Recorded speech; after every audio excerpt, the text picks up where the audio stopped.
South Africans are still faced with acute power shortages, an ordeal that has affected lives and businesses in the country. Power cuts have been in existence for several years, but recently the country's state-owned power utility Eskom extended them so that some residents and businesses have gone without power for more than 9 hours a day.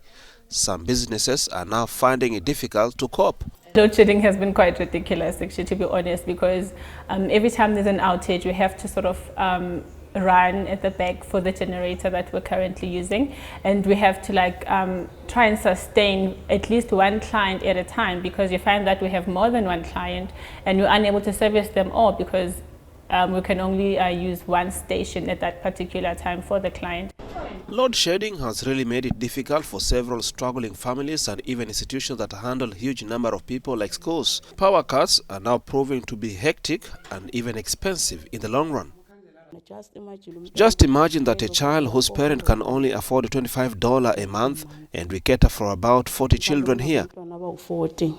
We need to feed them healthy meals daily. At the rate we charge, we can't afford to take on additional cost to buy gas in order for us to cook. Load shedding has really made it difficult for us.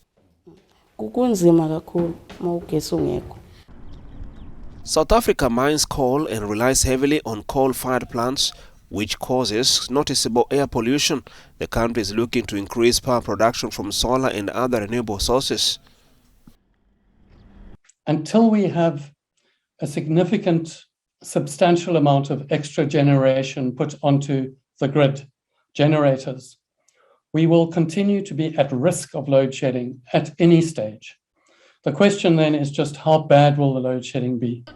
The power cuts are costing South Africa well over $40 million per day and deterring investment, according to economists. South Africa's economy, Africa's most developed, is already in recession and is suffering a 35% unemployment rate.